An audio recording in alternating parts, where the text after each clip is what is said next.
এতদিন পরে এসে এই কথা কেন বলছে? এবং এও বলেছে যে স্বৈরাচারের বিচারের ক্ষেত্রে কোনো আপোষ চলবে না। কোনো আপোষ কি আসলে হচ্ছে কিনা, কেন এই কথা ঢাকা তিনি বললেন? শহরের তিনি যেভাবে স্টানবাজি করলেন, আমি যদি ওই কথা বলি, আমি কিন্তু তার অঞ্চলের ভোটার এবং এই ব্লকে বনশ্রীতে থাকি। এই ব্লকে কোনো চাঁদাবাজি নাই, এই ব্লকে কোনো ভোটার তাকে ভোট দিছে আমি শুনি নাই।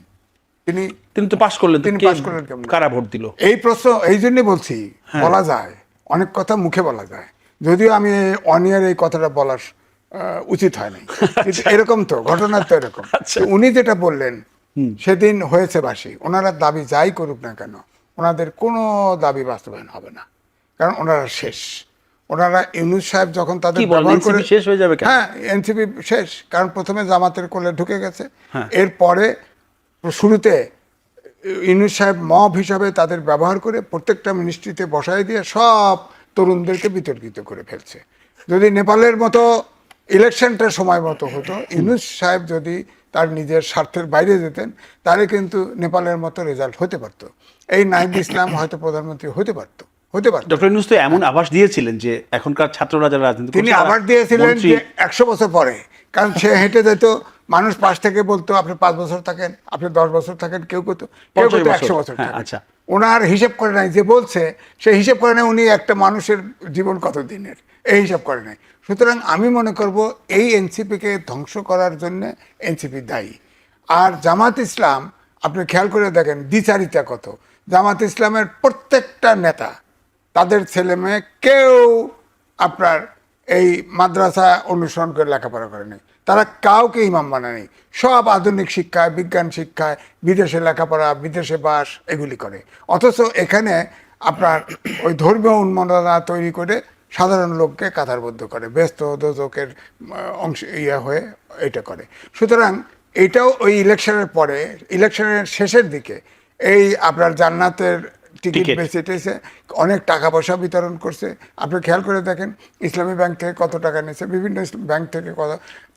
স্বরাষ্ট্রমন্ত্রী সংসদে বলেছিলেন যে 22,000 কোটি টাকার মতো। জামাত ইসলাম আসলে আমি কিন্তু মনে করি না যে এটা সার্বজনীন রাজনৈতিক দল, কারণ আপনি দেখেন তারা মালিক না, কিন্তু তাদের অধীনে অনেকগুলো সংগঠন আছে। এই সংগঠনে জামাতের বাইরে, জামাতের সমর্থকের বাইরে কেউ চাকরি করে না। জামাত যদি ক্ষমতায় আসে তাহলে বাইরের কেউ, এই যে আমরা 3 জন আছি, কেউ জামাতের কোনো আনুকূল্য আমরা পাবো না। সুতরাং জামাত আমাদের সরকার হবে না। সুতরাং এই কারণেই নির্বাচনের শেষের দিকে একটা আওয়াজ কিন্তু উঠেছিল তলে তলে, টাকা পয়সা খরচ, জান্নাতের টিকিট। আরে এদেশের 80% লোক গ্রামে বাস করে, আমরা কিন্তু ধর্ম অন্ধ না, ধর্মের অনুসারী। যখন জান্নাতের কথা কয়, সাধারণ নারী গ্রামের তারা কিন্তু পুরুষ মনে করে যে জান্নাত একটা ভোট দিলে যদি জান্নাত পাই, হ্যাঁ এই কারণে একটা ভাব উঠছিল।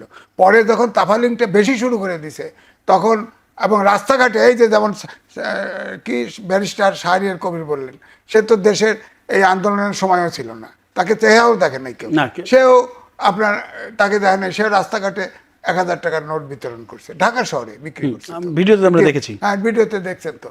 সুতরাং তখন অনেকের ভিতরে ধারণা তৈরি হয়েছিল জামাত হঠাৎ ক্ষমতায় যেতেও পারে। তখনই কিন্তু একটা নিউ পোলারাইজেশন ঘটে গেছে, যে জামাত ক্ষমতায় যাওয়া মানে অন্ধকার যুগে ঢুকে যাওয়া। সুতরাং তখন দেখেন এদেশের যত মাইনরিটি আছে সব মাইনরিটি তাদের ভোট দেয় নাই, এবং আওয়ামী লীগের ভোট সব জায়গায় জামাতকে দিচ্ছে এমন না, তবে জামাতের আওয়ামী লীগের ভোট বেশি পাইছে, তবে সেন্টার টু সেন্টার ভেরি করেছে। যেখানে প্রার্থী আওয়ামী লীগের প্রতি অনুগত ছিল, অর্থাৎ আওয়ামী লীগদের শেল্টার টেল্টার দিবে এটা অনুমান করছে, তাকে ভোট দিছে। যেমন আমার এলাকায় জামাত পাশ করছে, কারণ আমার এলাকায় বিএনপির যে নমিনেশন, সেই নমিনেশন সঠিক হয় নাই, হবে কেমনে? আপনি ধরেন এই যে টাঙ্গাইলে আপনি চলেন, একটা ব্যারিস্টার, সে পার বিএনপি, নিখাত বিএনপি, সে একটা কলেজের গভর্নিং বডির আপনার চেয়ারম্যান, বাস বিএনপির এমপি তার বউকে হঠাৎ জোর করে আইনে জাতীয় বিশ্ববিদ্যালয় থেকে আইনে তার বউরে চেয়ারম্যান বানাইছে। বলেন তাহলে ওখানে কি হবে? ওখানে কি হবে ভবিষ্যতে? ওই এমপির ভাগ্যে কি থাকবে বলেন? আমি তো এখনো কোনো ব্যবস্থা দেখছি না। সে তো প্রেস কনফারেন্স করেছে, সে তো পেপারে দিছে, আমার কাছে সব ভিডিও আছে। এগুলো তো অপরাধ, এগুলো তো জি, অন্যায়। আসলে আপনার কাছে যেতে চাই রাশেদ খান, আপনি একটু বলবেন সেটা হচ্ছে যে আজকে হাসনাত আব্দুল্লাহ চুয়াডাঙ্গার একটি পথসভায় তিনি একটা কথা বলেছেন যে বাংলাদেশের মানুষ ও পুলিশের সঙ্গে প্রতারণা করেছে বিএনপি, এবং তিনি বলেছেন যে জনগণ যাদের প্রত্যাখ্যান করেছে সরকার তাদের গুরুত্বপূর্ণ পদে বসাচ্ছে। ইঙ্গিতটা আমার মনে হয় আপনাকে দিলেন কিনা আমি ঠিক বুঝলাম না। আচ্ছা শোনেন, গণঅভ্যুত্থানের সময়কার দুইজন প্রতারক, একজন হাসনাত, একজন সার্জিস, গণঅভ্যুত্থানের সাথে তারা বেইমানি করেছে, মুনাফিকি করেছে। হ্যাঁ, তারা বিসিএস পরীক্ষা দিয়ে ছাত্রলীগের আনুকূল্য পেয়ে তারা ক্যাডার হতে চেয়েছে, জি, কিন্তু তারা প্রকৃতপক্ষে আসলে এই দেশে গণঅভ্যুত্থান হোক এটা তারা চায়নি। আচ্ছা, আজকে একটি অডিও ভাইরাল হয়েছে, সম্ভবত এটি 27 জুলাইয়ের। হান্নান মাসুদ একজনকে বলছে যে আমাদেরকে সেভ করেন।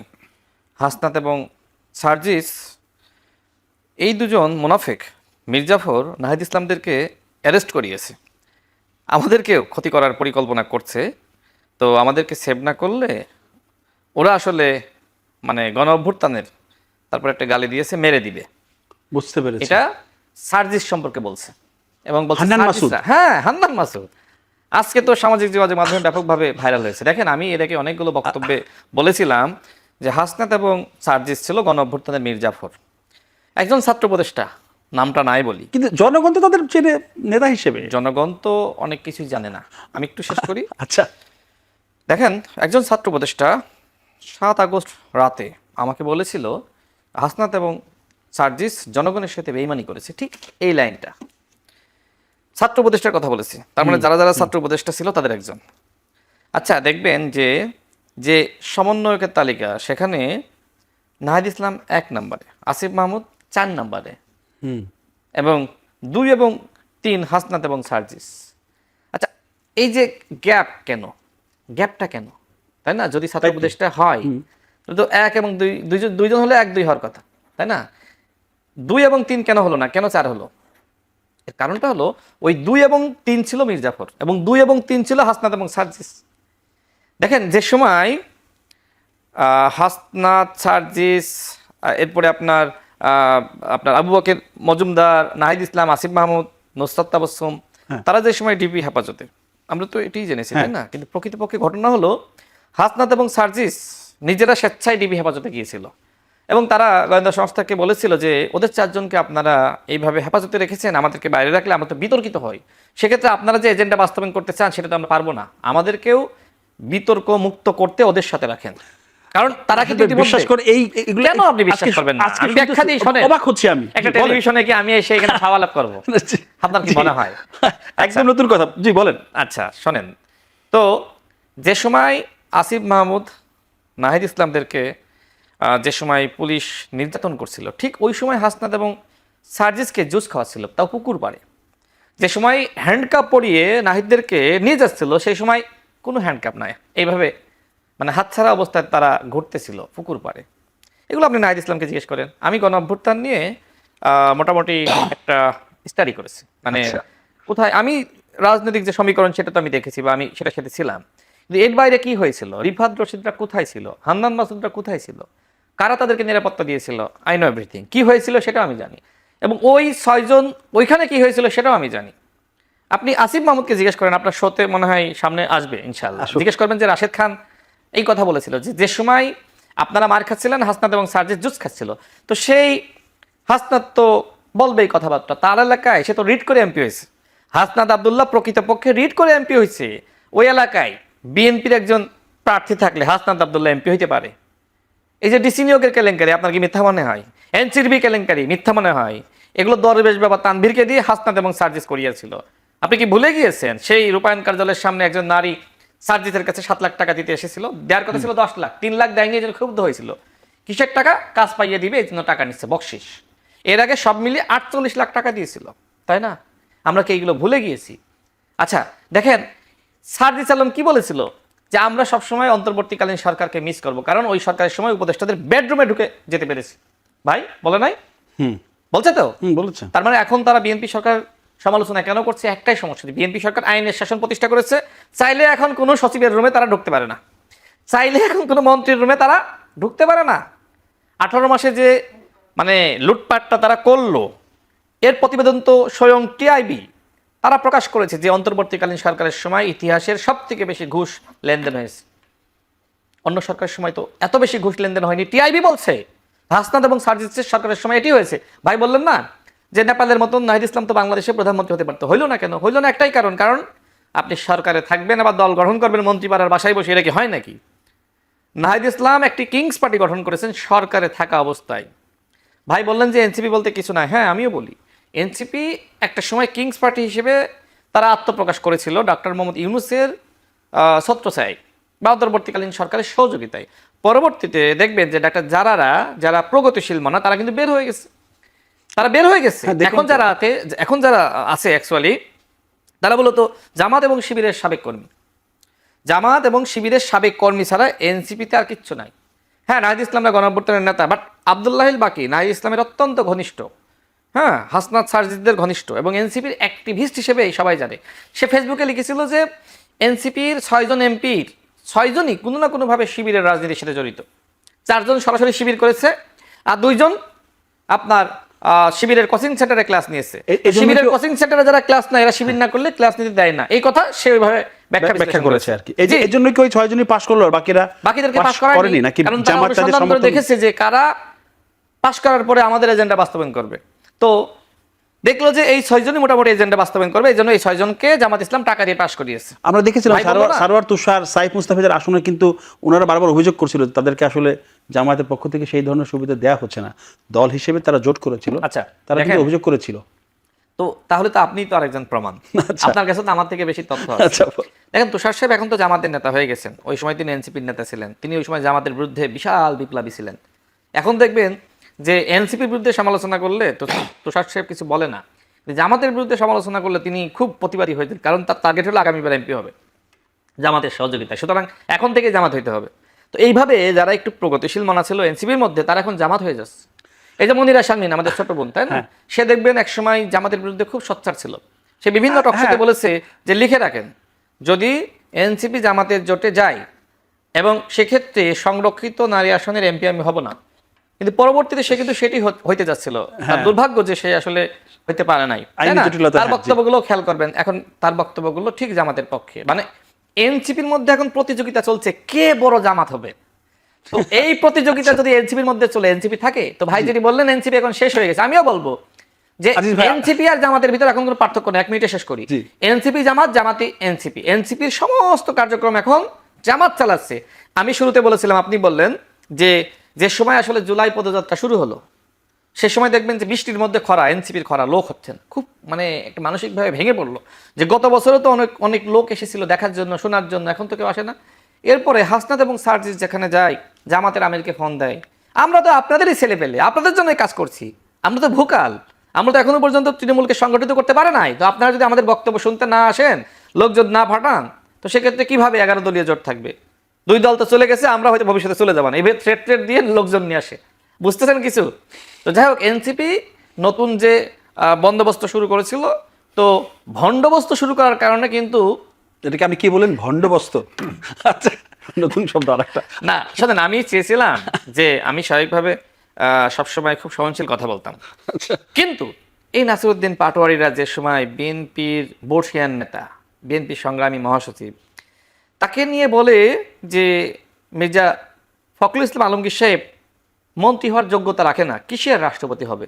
আচ্ছা আমাকে বলেন তো, এই নাসিরউদ্দিন পাটোয়ারি সে কি মির্জা ফখরুল ইসলাম আলমগীর সাহেবের জুতা টানার যোগ্যতা রাখে? এই যোগ্যতা তার আছে? সেটা আরএফএল কোম্পানিতে চাকরি করতো, এরপরে যাই হোক বিভিন্ন সময় আন্দোলনে অংশ নিয়েছে, ঠিক আছে, কিন্তু অধিকাংশ সময় সে চাকরি করেছে। আজকে গণঅভ্যুত্থানের পরে দেখেন এই মুক্ত দুনিয়ায় পুলিশের প্রটোকলে একটা প্রোগ্রামে যাচ্ছে, পুলিশি পাহারায়, সে বলছে যে তারেক রহমানের সরকারের গদিতে আগুন জ্বালাতে হবে। দেখেন পুলিশি পাহারায় এই বাংলাদেশে, শেষ করে এই লাইনটা, এই বাংলাদেশে কখনো এই ধরনের ঘটনা ঘটেছে যে পুলিশি প্রোটেকশনে সরকারি দলের পতন ঘটেছে? হয়েছে এটা? হয় নাই তো। হইলে তো জাতীয় পার্টি আওয়ামী লীগের পতন ঘটিয়ে ফেলতে পারতো, পারে নাই তো। সুতরাং এখন আমাদের যে বিরোধী দল, প্রকৃতপক্ষে এদেশের জনগণ তাদেরকে বিরোধী দল হিসেবে মানতেছে না, গুনতেছে না, এই জন্য তারা প্রতিনিয়ত হুঙ্কার দিতেছে। এই যে শাহরিয়ার কবিরের কথা ভাই বললেন, হ্যাঁ, টকশো শুরু হওয়ার আগে তিনি বলেছিলেন যে যখন সে দেশ বিরোধী কথাবার্তা বলে তখন আমি তার স্যার দিয়ে কথা বলি নাই, তিনি অনেক কথা বলেছেন। আমি বলতে চাই এই শাহরিয়ার কবিররা জামাতের বুদ্ধিজীবী। শিবির এবং জামাতের যেখানে রাজনৈতিক প্রশিক্ষণ হয় সেখানে প্রশিক্ষক হিসেবে থাকে এই শাহরিয়ার কবিররা। শাহরিয়ার কবির বলল যে ভারতে যে আন্দোলন হয়েছে ককরোচ জনতা পার্টির আন্দোলন, এইটা নাকি জামাত করিয়েছে। জামাত যদি ভারতে আন্দোলন করতে পারে বাংলাদেশে কেন পারবে না? তারেক রহমান সরকারের নাকি একদিনে পতন ঘটাইতে পারে, 1 মিনিটে ফেলে দিতে পারে। পাগল না হইলে কি এইসব কথাবার্তা বলে? আজিজ ভাই, আপনি একটু বলেন যে ব্যারিস্টার শাহরিয়ারের কথা বলেছেন, ভিডিওতে আমি নিজেই শুনেছি। ইন্ডিয়াতে যে আন্দোলন হয়েছে সেটা বাংলাদেশ জামায়াত ইসলামী এটা করেছে, এবং মাননীয় প্রধানমন্ত্রী আপনাকে বলছি যে 1 মিনিটও লাগবে না আপনাকে ফেল দিতে, এটা তুমি বলেছেন বাংলাদেশের জামায়াত ইসলামী। বলছে, হ্যাঁ আমি দেখেছি, জি, বলেছি। আপনি শুনেছেন? ভারতের যে আন্দোলন সেটা তো অলরেডি ডাইট ডাউন করে গেছে, আচ্ছা, ফেলে দিবে কি করে? ভারত সম্পর্কে আর বাংলাদেশ কিন্তু এক না। ভারতে 28টা প্রদেশ আর 8টা হচ্ছে কেন্দ্রীয় শাসিত অঞ্চল। এখন ভারতের যদি একটি প্রদেশ পুরাটা ঘেরাও করে ফেলে, তাতে কিন্তু সরকার যদি রিজাইন না করে তাহলে কিন্তু পতন হওয়া খুব কঠিন। এখন হয়তো এই আন্দোলনটা সরকার, মোদী সরকারের জন্য বড় মেসেজ, ভবিষ্যতে কিন্তু সতর্কতার সাথে চলবে, এটা ঠিক আছে। কিন্তু ভারতের সাথে আমাদের সরকারের অবস্থা এই না। আর শাহরিয়ার সাহেব তার বাপে তো আগে আমার সাথেই বলেছে, তার বাপ চাচা মুক্তিযোদ্ধা ছিল। আরে বেটা, তোর জন্ম কবে? তোর কোনোদিন দেখছি নাকি? আওয়ামী লীগের সময়ে, অভ্যুত্থানের সময়ে তাকে চেহারা দেখেছেন কোনদিন? তার জন্ম তো পরে। সে তো জামাতে ফসা দিয়ে লন্ডনে ব্যারিস্টারি করছে, 2 নম্বরই ব্যারিস্টারি আদৌ করছে কিনা জানি না তো। এবং সে কার সন্তান সেসব কথা নাই বা বললাম। তো সুতরাং আমার কথা হলো, তারা কিন্তু আলোচনার বিষয়বস্তু হওয়া উচিত না, উচিত না। যারা মিথ্যা কথা বলে, আচ্ছা। প্রত্যেকটা কথায় মিথ্যা কথা বলে। যেমন আমিও মিথ্যা কথা বলতে পারি, কিন্তু হাসা মিথ্যা কথা বলি না, আমার পাবনার বিষয়, হাসা যেটা মিথ্যা একদম কথা। জহি মিথ্যা কথা, তার ভিতরে কোনো সত্যর কোনো লেশ নাই, ওরকম মিথ্যা কথা অন্তত আমি বলি না। হ্যাঁ, সে আমাকে এক সময় বলছিল যে 71-এর কথা বললে কি পাছা চুলকায়? বলেন তো, এটা ল্যাঙ্গুয়েজ? আপনাকে বলেছে? হ্যাঁ, আমাকে বলছিল, মানে কি কোনো টক শোতে নাকি? টক শোতে। আচ্ছা, তা আপনার জবাব কি ছিল? আমার জবাব ছিল, তো রাজাকে তো পাছায় ঢুকাই দেবো, বলছিলাম তো। হ্যাঁ, এটা তো ভাইরাল হয়েছে। কিন্তু ওই যে 71-এর কথা হলে পাছা চুলকায়, ওইটা বট বাহিনী কেটে দিছে, কেটে দিয়ে আমার এই অংশটা ছেড়ে দিছে। বুঝছি আপনারটা। ওটা ছেড়ে দিছে, ওইটা বলেন। ভাই মাথা ঠিক অডিওটা আছে? শোনাবো? ভাইয়ের কথা বলার মাঝে ভাইয়ের কথা বলতে সহজ হবে, একটু শোনাই আচ্ছা, অডিওটা। জি। হান্নান মাসুদের বক্তব্য একটু শোনেন পুরোটা, 1 মিনিট 12 সেকেন্ড, জাতি জানার। ভাই, গুরুত্বপূর্ণ বিষয়। আমরা হচ্ছে কুয়েত মেট্রো হসপিটালে, সেখানে মোটামুটি আটকে আছি। আমাদেরকে এম্বাসি থেকে জানানো হয়েছে যে আপনার এই আমাদের, আমরা এখন সিকিউর না, আমাদেরকে মানে হচ্ছে আপনার করে, আমরা এখন সিকিউর না, আমাদের নিরাপত্তা দিতে হবে। ওনারা আমাদের নিরাপত্তা দিতে চাচ্ছেন, আমাদের এম্বাসি সেফ হাউস তৈরি করতে চাচ্ছে আমাদের জন্য। এখন আছে এডিট করার জন্য আমাদেরকে হচ্ছে দ্রুত মানে হচ্ছে আমাদের সমন্বয় কাদের নামে, কোথায় কি কারা হামলা করছে, কোথায় গুলি ভালো হচ্ছে, মানে এটা দরকার। ওনারা চাচ্ছেন যে আমাদেরকে আজকে এর মধ্যে ওনাদের সেফ হাউস তৈরি করে আমাদেরকে নিরাপত্তা দিই। তার একটা বিষয় হচ্ছে, যদি আমরা ঢুকে যাই তাহলে পরে এই সার্জিসেরা আন্দোলনের ফুটকি মেরে দিবে, মানে হচ্ছে ওরা তো বুঝেন আমাদের ঢুকানোর আছে, আসবে না, একদিকে তো নিয়ে গেছে। ঠিক আছে, দেখেন আমি যেটা বলছিলাম, দেখেন এটা আপনি যে বললেন না যে আপনি যে কথাগুলো বলতেছেন নতুন, এই কথা 27 জুলাই হান্নান মাসুদ বলেছে। কাকে উদ্দেশ্য করে? এই হাসনাত এবং সার্জিসকে উদ্দেশ্য করে। দেখেন বলছে সার্জিস রা, রা মানে কি? রার সাথে আছে হাসনাত। হাসনাত এবং সার্জিস ছিল গণঅভ্যুত্থানের খলনায়ক, আর প্রকৃত নায়ক ছিল এই হান্নান মাসুদ। হ্যাঁ, গণঅভ্যুত্থানের পরে তাদের নিয়ে অনেক সমালোচনা আমিও করেছি, আছে বাস্তবতাও আছে। যেমন থানা থেকে চাঁদাবাজদেরকে ছাড়িয়ে আনা, এ নিয়ে আমরা সমালোচনা করেছি। আপনি করেছেন, হ্যাঁ, আমরা করেছি, জি। বন্দরের উপদেষ্টা হিসেবে সমালোচনা করেছে, কিন্তু বাংলা গণঅভ্যুত্থানে বন্দর তাদের উপদেষ্টা। ভূমিকা আছে। আজকে যেখানে এই অডিও ভাইরাল হয়েছে, আমারে বলেন যে রাশেদ খান কি আসলে এতদিন মিথ্যা বলছে? হ্যাঁ, এখানে হান্নান মাসুদকে জিজ্ঞেস করেন, টকশোতে তো সামনে মনে আসবে, জিজ্ঞেস করবেন যে আপনার তো এই অডিও শুনলাম। শোনেন, হান্নান মাসুদ সে গণঅভ্যুত্থানের পরে বিভিন্ন মিটিংয়ে এই হাসনাত এবং সার্জিসকে মির্জাফর বেঈমান, তাদেরকে মিটিং থেকে বের করে দেওয়ার জন্য নানান ধরনের সে কিন্তু চেষ্টা করেছে। অর্থাৎ তার ভিতরে সেই সততা ছিল। নাহিদ ইসলাম এই মির্জাফরদেরকে রক্ষা করেছে। এই হাসনাত এবং সার্জিস নামক মির্জাফরদেরকে রক্ষা করে নাহিদ ইসলাম গণঅভ্যুত্থানের রক্তের সাথে বেঈমানি করেছে। এম এ আজিজ, আপনি একটু বলবেন, সেটা হচ্ছে যে রাশেদ খান বেশ কয়েকবার বলেছে আর কি, অনেক কথা আজকে মানে নতুন মনে হয়েছে আমার কাছে। সেটা হচ্ছে যে হাসনাত সার্জিসরা যখন ডিবি অফিসের পুকুর পাড়ে জুস খাচ্ছিল, ঠিক তখন ভেতরে নাহিদদেরকে পেটানো হচ্ছিল। আবার হাসনাত সার্জিসরাই মানে গণঅভ্যুত্থানের সাথে বেঈমানি তারাই করেছে। না, আমি আমরা ফোনও শুনলাম, ভিডিও এই ঘটনা আমি জানতাম না যে জুস খাইছে, পিটাইছে, এরকম না। তবে আমরা জানতাম এই দুইজন এই মুভমেন্টের নেতা ছিল না। আর তাহলে তো একই কথা হয়, জি। তারা, হ্যাঁ, তারা এই হারুনের ভাতের হোটেলে ধরে নিয়ে গিয়ে তাদের নেতা বানাইছে, ধরে নিয়েছে ভাতের হোটেলে যারা গেছে তারাই নেতা, এইরকম।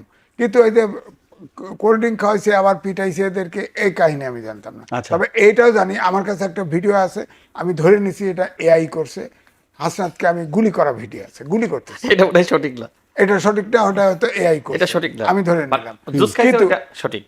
জুস খাইতে সে যেহেতু ছিল, সে তার না না, ঠিক আমি হতে আমি পারে। যারা ছিল তাদের কাছে শুনছি। আমি অত এই অংশটা জানি জুস না। খাওয়া তো খারাপ তবে না, ভালো জিনিস তারা- খাইতেছে, সমস্যা কি? তারা আন্দোলনের মেইন স্ট্রিমে ছিল না, এটা আমি আগেই জানতাম। ঠিক আছে। আচ্ছা ভাই, আরেকটা বিষয়, সেটা হচ্ছে যে নাহিদ এবং হাসনাত বা অন্য যারা আছে তারা ইদানিং বলতেছে যে আপনার যে কোনো সময় ঢাকা থেকে বড় আন্দোলনের ডাক আসবে, আপনারা প্রস্তুত থাকেন। জামায়াতের আমিরও বলেছে যে ঘরে ঘরে দুর্গ গড়ে তুলতে হবে। মানে কি সত্যি কোনো বড় আন্দোলন কি আসছে কিনা, মানে এত আন্দোলন ডাক কেন, ঘরে ঘরে কি দুর্গ- হচ্ছে এখন? ঘরে ঘরে দুর্গ গড়ে তোলার কথা বলেছিল শেখ মুজিব। না, এখন তো জামায়াতের আমির বলেন, আমি তখন- না, সেইটা জানতে ওইটাই চেয়েছি। বলছি, তখন যে সময় ছিল দুর্গ গড়ারই সময় ছিল, এখন সময় না। দুর্গ গড়ার সময় নাই। জামাতও এখন কিন্তু খাদের কিনারে চলে গেছে। আপনি দেখেন সংসদ ভবনে বসে আইন করছে যে আওয়ামী লীগের যে অ্যাক্টিভিটিস নিষিদ্ধ রেখে, যেটা করা হয়েছে নিষিদ্ধ রেখে ইয়ার অধ্যাদেশ, সন্ত্রাস বিরোধী অধ্যাদেশ পাশ করেছে। এনসিপি অবশ্য বয়কট করেছে, জামাত ইসলাম কিন্তু উপস্থিত ছিল। তারা ভাবছে আওয়ামী লীগকে নিষিদ্ধ করছে, সমস্যা নাই। এখন ধরেন আপনারা আন্দোলনে বলতেছে না যে ঘরে ঘরে দুর্গ গড়ে তুলবে, অস্ত্র পাওয়া যাচ্ছে তো। আর্মি অস্ত্র জামাতের সদস্যদের বাড়িতে স্টক করা হচ্ছে, আর রাস্তায় এখনো তো শান্তিপূর্ণ মিছিল করতেছে, করুক না, একটা আইন শৃঙ্খলা পরিস্থিতি অবনতি ঘটাক না, নিষিদ্ধ হবে তো, দাবি উঠবে তো, নিষিদ্ধ করতে হবে। অন্ধকারের শক্তি রাজনীতি, যেটা আন্তর্জাতিক রাজনীতি, যারা এদেশের 18 কোটির প্রতিনিধি না, তাদের গোপন থাকে, গুপ্ত সুপ্ত হিসাবে থাকে অন্য দলে। গুপ্ত রাজনীতিবিদদের তো রাজনীতি, গণতান্ত্রিক রাজনীতি অ্যালাউ করা উচিত না, সেই সূত্রেই তাদের নিষিদ্ধ করে দেওয়া উচিত, নিষিদ্ধ করে দেবে হয়তো।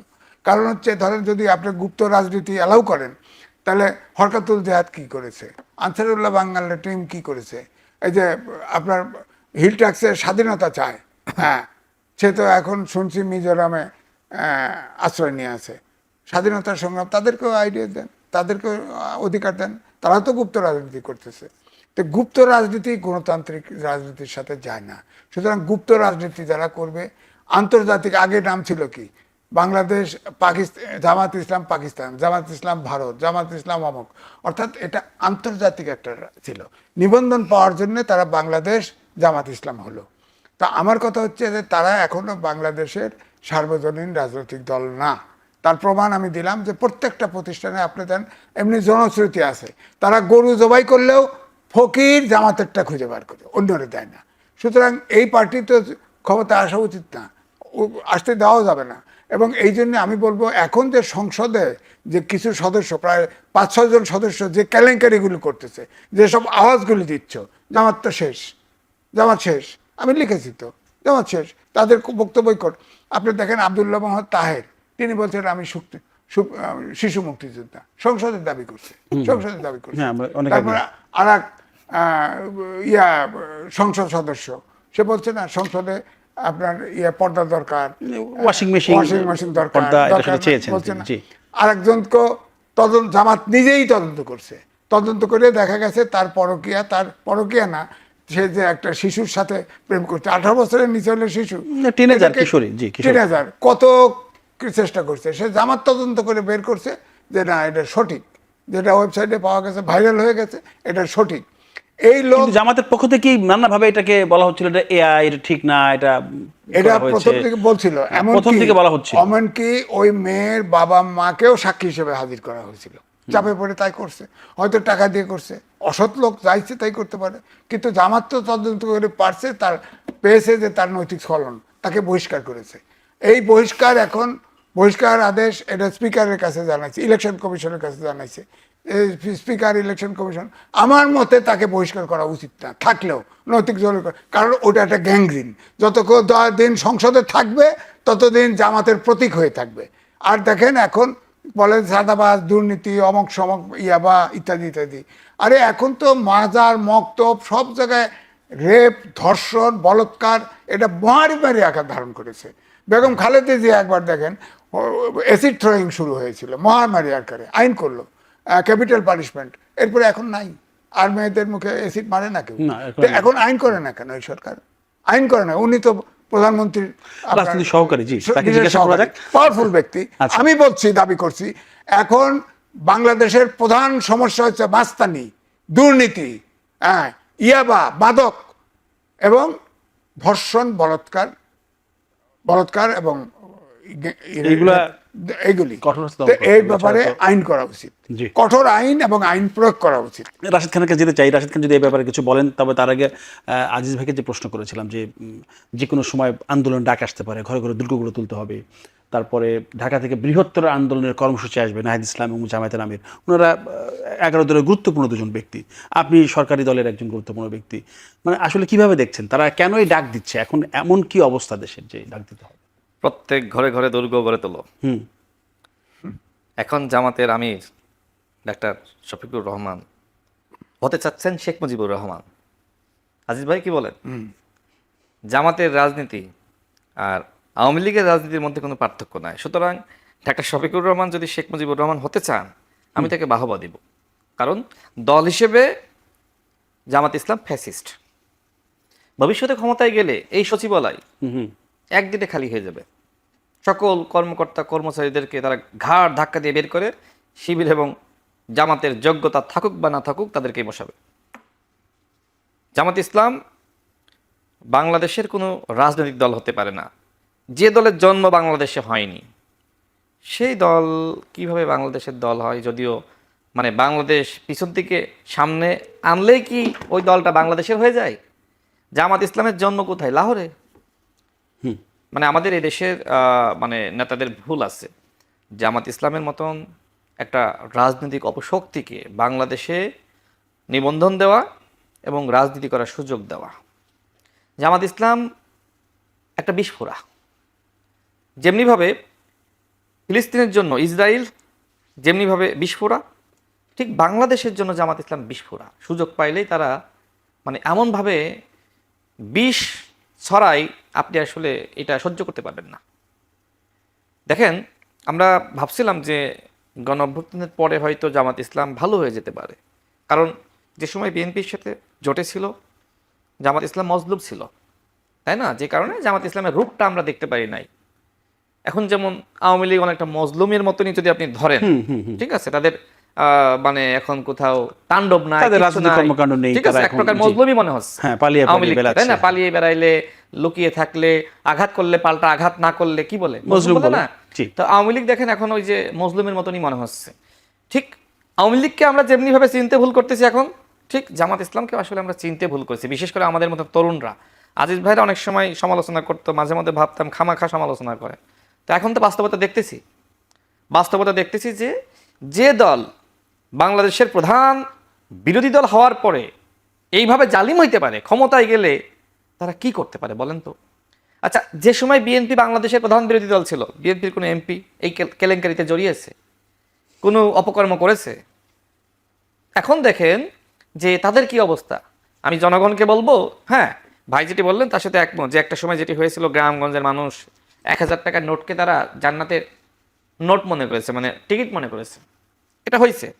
জামাত ইসলাম এই নির্বাচনকে টার্গেট নিয়েছিল যে এইবার আমাদের যে জনপ্রিয়তা, বিশেষ করে ছাত্র সংসদ নির্বাচনে তারা তারা যেভাবে জয় পেয়েছে আর কি। হ্যাঁ, জয় দেখে তারা ভাবলো এইবার আমরা জাতীয় নির্বাচনে কেউ আটকাতে পারবে না। Over confidence. ফেসবুকে সরকার গঠন করলো, ডাক্তার শফিকুর রহমান হয়ে গেলেন প্রধানমন্ত্রী। যে সময় বাস্তবে ঘোষণা করা হলো, ধপাস করে পড়লেন। এরপরে তিনি প্রতিনিয়ত গণ অভ্যুত্থানের হুমকি দিচ্ছেন। ডাক্তার শফিকুর রহমান স্বপ্ন দেখছেন এনিহাও আমাকে প্রধানমন্ত্রী হইতে হবে, তিনি এই স্বপ্ন দেখছেন। কিন্তু জামাত ইসলাম এই বাংলাদেশে ক্ষমতায় আসার যোগ্যতা রাখে না, এমনকি অধিকারও রাখে না। বাংলাদেশে জামাত ইসলাম ক্ষমতায় আসার অধিকার রাখে না। কারণটা কি?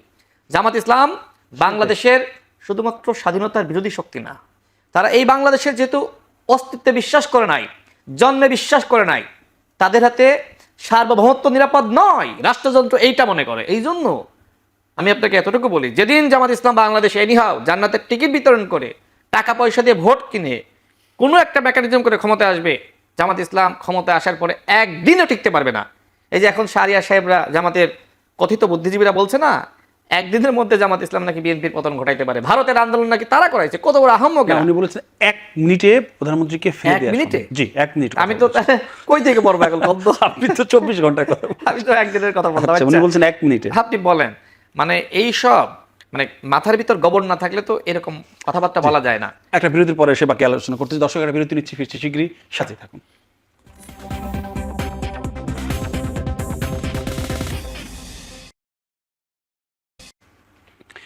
দর্শক, স্বাগত জানাচ্ছি আবারও আমাদের এখন প্রকাশ অনুষ্ঠানে। আমরা কথা বলছিলাম মাঠের রাজনীতি নিয়ে। আমাদের সাথে রয়েছেন এম এ আজিজ এবং রাশেদ খান। এম এ আজিজ মির্জা ফখরুল ইসলাম আলমগীর, বিএনপির মহাসচিব এবং স্থানীয় সরকার মন্ত্রী, তিনি রংপুরের একটি প্রোগ্রামে আজকে বলেছেন, জামায়াত আমিরকে উদ্দেশ্য করে তিনি বলেছেন যে আপনি আপনার দলের গঠনতন্ত্র পড়ে দেখেন যে আপনার দল গণতান্ত্রিক দল কিনা, এমন একটি প্রশ্ন তিনি রেখেছেন। কারণ এর আগে আপনি বারবার বলছিলেন যে জামাত আসলে কোনো দলই না, তারা সার্বজনীন দল না।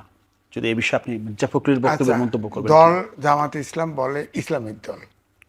ইসলামিক দল যদি হয় তাহলে শরিয়া আইন মানতে হবে, শরিয়া আইন মানে না, ধাপে ধাপে বাস্তবায়ন। নির্বাচন ইস্তাহারে বলে কিন্তু নির্বাচনের আগে তারা অনেক শুরু থেকে তারা বল তারা শরিয়া ভিত্তিক দল, কিন্তু নির্বাচনের আগে আবার তারা সেটা আমি উঠিয়ে নিয়েছে। আপনার সময়ও এই স্লোগান দিছে, হ্যাঁ। জামাতের লোক বলছে সব সময় আল্লাহর আইন চাই, সৎ লোকের শাসন চাই। এই স্লোগান এই স্লোগান তো এখন দেখি না, দেখেন না, কারণ ওরাও বৈষয়িক হয়ে গেছে। ওই যে রেপ করে, জেনা করে,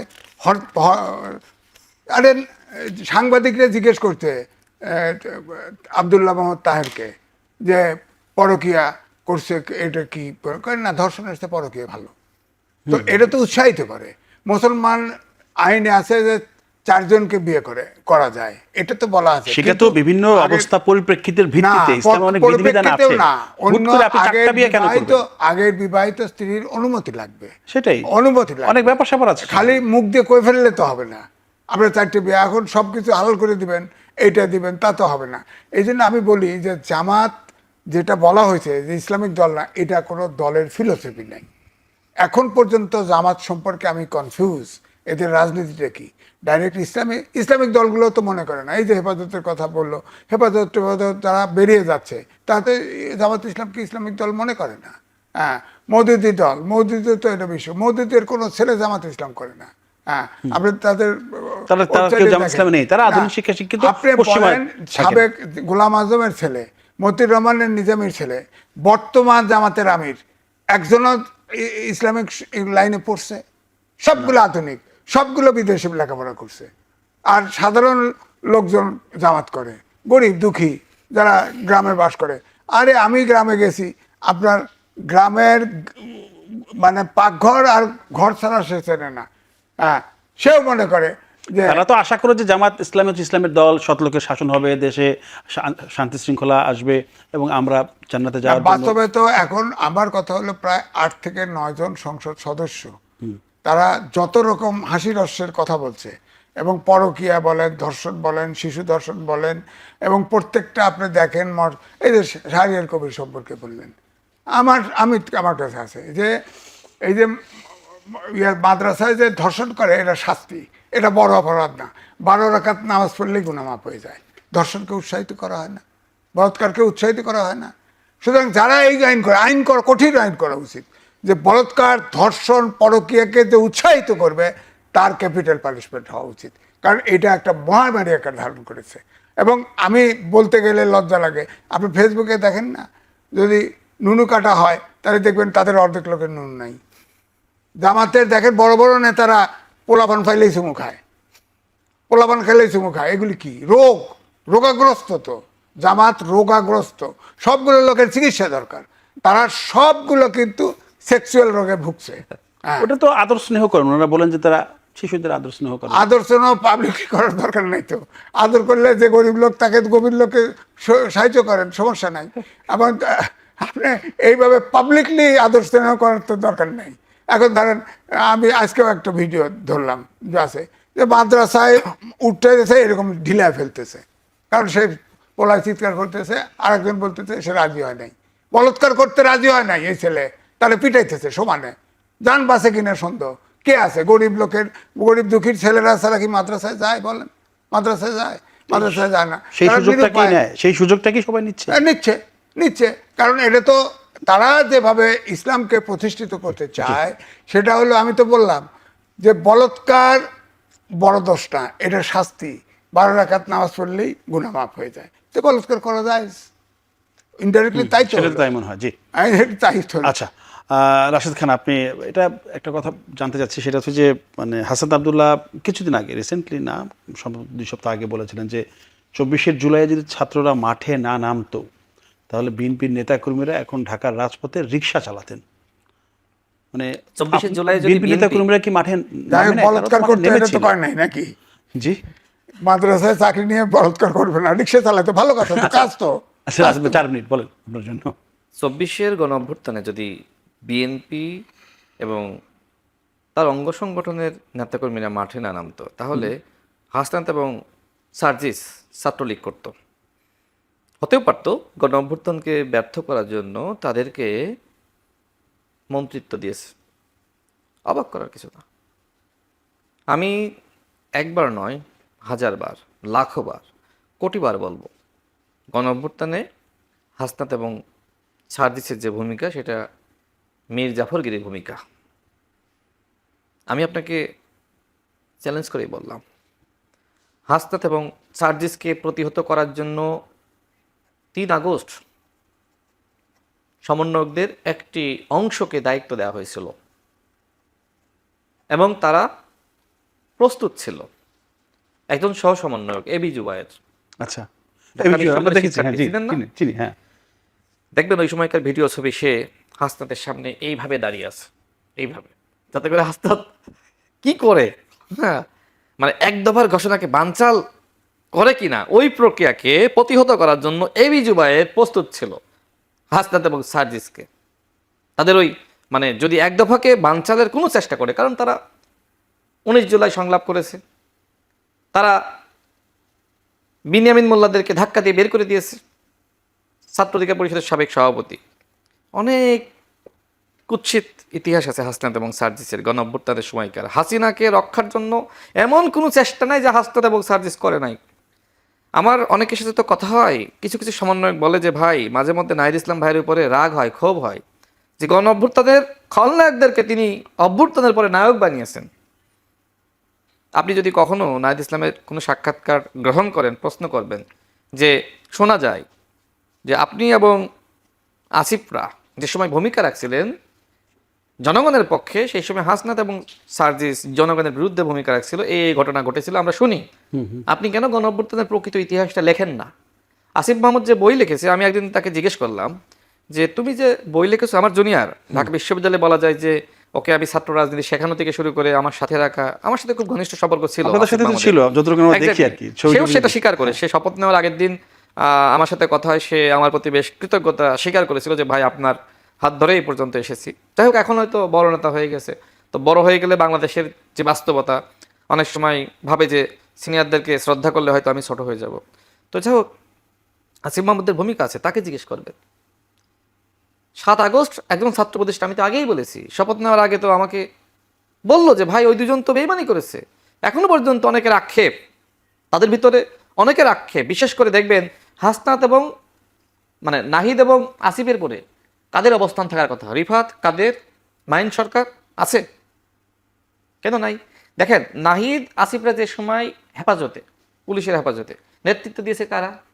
রিফাত, কাদের, হান্নান মাসুদ, মাইন সরকার। তাহলে যদি আপনি বিকল্প নেতৃত্ব ধরেন, তারা, ওদের অবস্থান কোথায়?